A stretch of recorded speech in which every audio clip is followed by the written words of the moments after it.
Well, the big house was rocking on Saturday as the Wolverines cruised to the victory as Anthony Bellino joins us now. Anthony, of course, you see him every morning here on BCSN with the X's and Bros show. Anthony, did you see what you wanted to see out of the Michigan Wolverines against Western Michigan? Well, Mark, as always, thanks for having me back. I appreciate it. Love joining you for our Michigan football breakdowns. And the question is, at what time were you asking? Are you asking like around noon or maybe 12:30 on Saturday? I would have told you, Mark, and as I tweeted, I am not okay right now. I am highly concerned about what I'm witnessing because I am one of those people that has been around this program long enough to understand that there are certain games against certain teams in which Michigan is a heavy favorite and they should roll the opposition. But out of nowhere,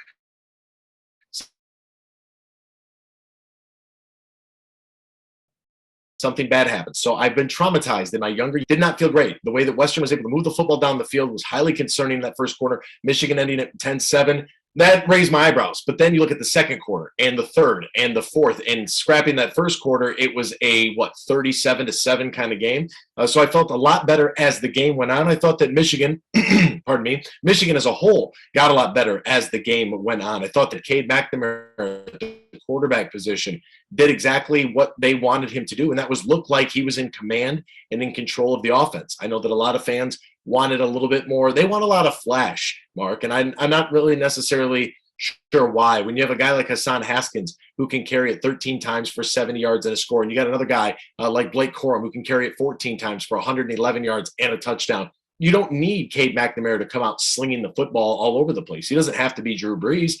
Just be Tom Brady, play the intermediates. But when they did take shots like the pass to Ronnie Bell, I mean, it was a perfectly thrown football downfield, and you have to, as a Michigan fan, look at that and say, this is something we haven't seen recently. We haven't seen a quarterback be able to stretch the ball vertically with receivers that are running vertical routes and be able to hit them in stride with a near perfect pass. So I saw enough out of the offense to make me feel good about game number one. Going into week two, didn't show a whole lot, and I'm okay with that. Keep it as vanilla as possible. Don't give Washington too much to look at. I really also like J.J. McCarthy. I'm not going to lie. That pass that he made, rolling right, throwing across his body, which was probably, a 600-yard pass that he threw? It was just simply incredible. That's a five-star caliber talent. That's a five-star arm, and it was on display on Saturday. Defensively, I like the way that this team buckled down a little bit. Now, Western's got a very good offense in the Mid-American Conference, right? The last touchdown I kind of throw out because it's, you got a bunch of other guys in there and,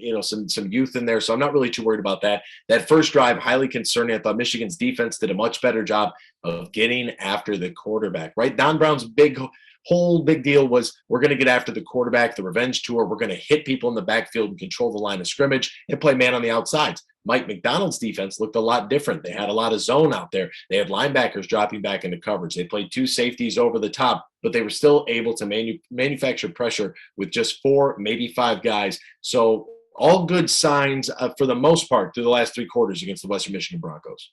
I've got to think around halfway through that second quarter, though, you weren't feeling too good either as we got the bad news on Monday. Ronnie Bell hurt on the punt return. Jim Harbaugh announcing on Monday Bell is out for the rest of the year with a knee injury. He was electric in that first quarter and a half. How does Michigan go about replacing Ronnie Bell? Well, and one of the debates that I saw, Mark, was, people talking about punt returns and why is your best receiver returning punts? And I give the quickest breakdown I can because you have to be good in all 3 phases. And if you ask any coach, if you ask Scott Loeffler down at Bowling Green, ask Jason Candle in our backyard here in Toledo, they're all going to say you have to be good in all 3 phases: offense, defense, and special teams. And one of the keys about punt return and that unit in particular is you need your most trusted receiver, ball catcher, somebody who can get their hands on it that you trust, because in punt coverage, with the way that the ball flies versus a kickoff, there isn't a whole lot of time to react. Guys are getting off the line of scrimmage. Your gunners are running in a full sprint going after that ball. And with the hang time of a punt, you need somebody, and if they didn't return a single punt all game, all they did was call fair catch, you have to have somebody who can make that catch in traffic. It is not easy. A lot of programs will fire one out in the jugs machine or have their punter kick a couple and have fans come out. No one can catch them. They're that difficult to do. I don't have a problem with Ronnie Bell returning punts. It's unfortunate that he got injured because you look at the big return that he had, and it really sucked the wind out of your sails. How do you replace him? it's going to be by committee. Not one guy is going to be able to replace Ronnie Bell. It's going to be like Cornelius Johnson. We saw Dalen Baldwin, who caught that big pass from JJ, earlier in the game. That was awesome. And he's a Jackson State transfer. You're going to need Christian Dixon. You're going to need Roman Wilson, AJ Henning, who we saw break out on that end around, Mike Sanger. These guys are going to have to make up for it, and it's going to have to be by committee. And this is one of those, this is a severe gut punch to this Michigan Wolverines offense. And this is adversity. This is what people talk about, being able to overcome adversity. This is one of those things. Michigan did it in that game against West. They didn't fold their tents. They didn't allow it to affect the season is over.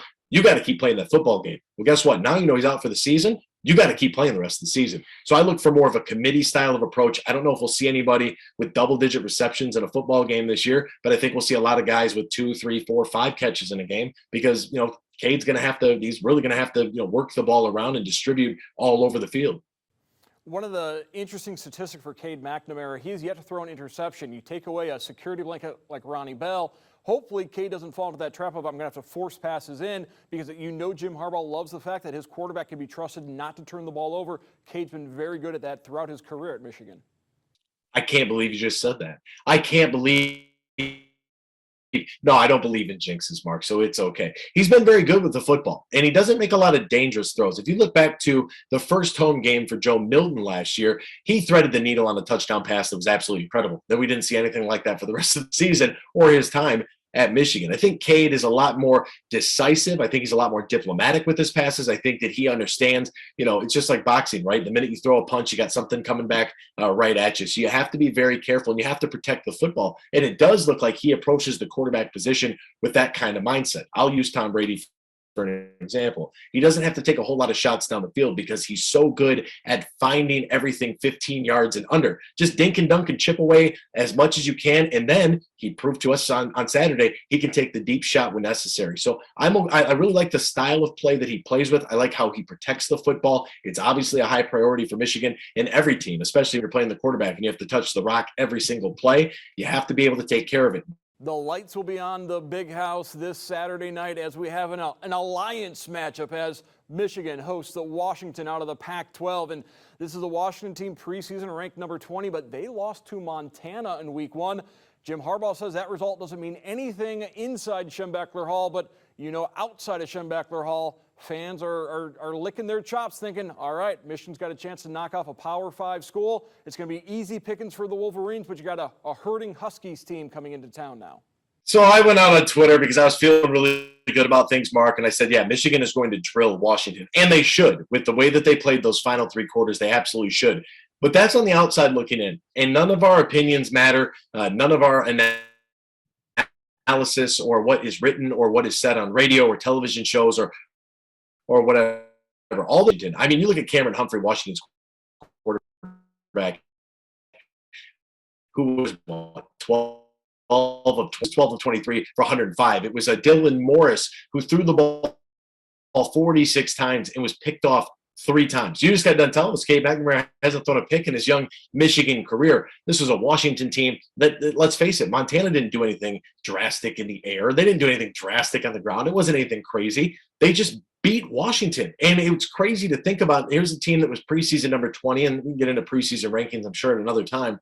But we look at the measuring stick that put everybody on. And there was a lot of hype about Washington coming out of the Pac-12. What's most important for Michigan now is forgetting that game ever happened. Both teams got to go into this thing at 0-0. If you're Washington, you got to get that taste out of your mouth as quickly as possible and know that you have a chance to right the ship very early in this season and not let this thing spiral out of control. How do you do that? You go on the road in a primetime night game and beat Michigan, and then pray Michigan can carry the torch the rest of the season.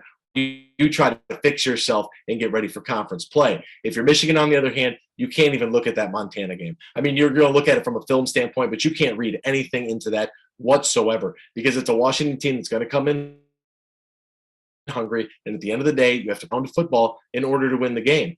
And if you allow Washington to move the ball like Western Michigan moved the ball in that first quarter, you're going to run into a problem. I just don't think that this Michigan team is going to get ahead of themselves. I find them to be very aware of what is, I guess, maybe the expectation and the responsibility upon them right now to get that block M back to somewhere even close to where it used to be, right? I mean, I'm one of those guys still living in the past, like, last year was 1997 or something. That's just not the case. And I think that these young men have a pretty good understanding that they have to get a lot better. After the game, Jim Harbaugh was asked, is there something you felt like you could do better? And he's like, yeah, about a dozen things. We'll go back and we'll correct it. And as long as they keep that attitude and keep trying to improve each week, they should be okay. Don't read the press clippings. Don't worry about. We'll take some chances with the football. You have to be able to capitalize on it. How do you do that? Apply pressure, hit him every single play, and force him to get rid of that football early. When you have to throw it early, you throw it in front, you throw it behind, you throw it high, and that's your good opportunity right there for your defense to make a play, win in the turnover battle, and then win the football game. The old coaching axiom is you make your biggest leap between week 1 and week 2. Michigan, a pretty big start off, so it shouldn't be that giant of a leap. And if they do make that big leap, watch out for the Wolverines this season. Anthony Bellino from X's and Bros, thank you for joining. Thank you, Mark. Appreciate you.